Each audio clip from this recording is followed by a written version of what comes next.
Some of the best minds in the world bringing you some of the best knowledge on TRS Clips. What was happening in India and all these colonies at this time? They were just supplying people to the war, nothing else. Endless supply of people. I think more than 1.5 million Indian troops fought in World War II. Maybe more. Definitely over 1 million.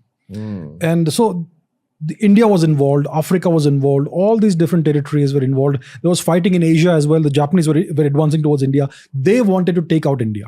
They wanted to capture India from the British, the jewel of the crown. How do you think the Japanese would have been as a ruler of India? Maybe just as barbaric as the British were.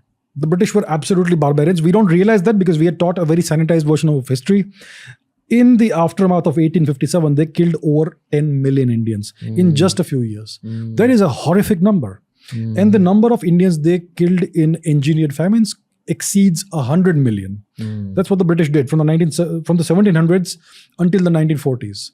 More than 100 million people, Indians, were killed. Innocent men, women, children were starved to death deliberately by the British. So the British were the epitome of barbarism, even though they pretend to be very classy and all that. The Japanese could possibly have been just as barbaric because we know what they did, their track record in Asia, expanding towards India, westwards. We know the kind of horrific atrocities they perpetrated in China, in Nanjing, in Indonesia, in other places. Absolutely horrific. So the same thing could have happened conceivably in India had they captured India as well. Now that brings us to the angle of Subhash Chandra Bose. Subhash Chandra Bose was an Indian nationalist. He wanted to overthrow the British by force. He knew that if we take independence on the terms of the British, we are not truly independent. We are still colonized, which is what happened eventually. So he said, my enemy's enemy is my friend. The British are my enemy, so I'll fight. I will try and ally with whoever is fighting against the British. So he first went to Germany. He met Adolf Hitler.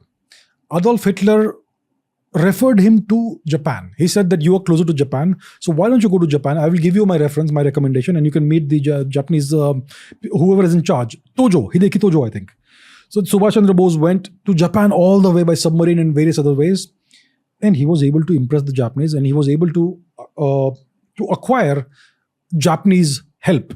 So what they gave him was material support, and they gave him charge of all the Indian prisoners of war, the British Indian prisoners of war, which he then converted into the Indian National Army, INA, right?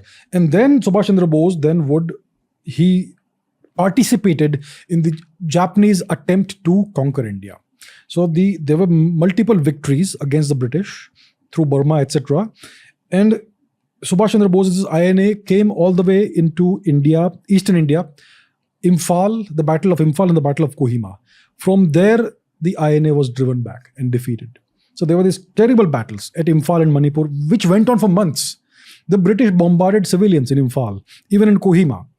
Innocent Indians were killed, innocent men, women, children. And there was this terrible battle outside Imphal, the Battle of Red Hill. So there were these terrible battles. Eventually, the Japanese and the INA were pushed back. And once they were pushed back from India, the disaster began for them. And they were pushed back all the way. And slowly, the tide turned in Asia. Thank you for watching this clip. If you want to learn more about this topic, we've curated a playlist just for you. And here's a link to the whole episode.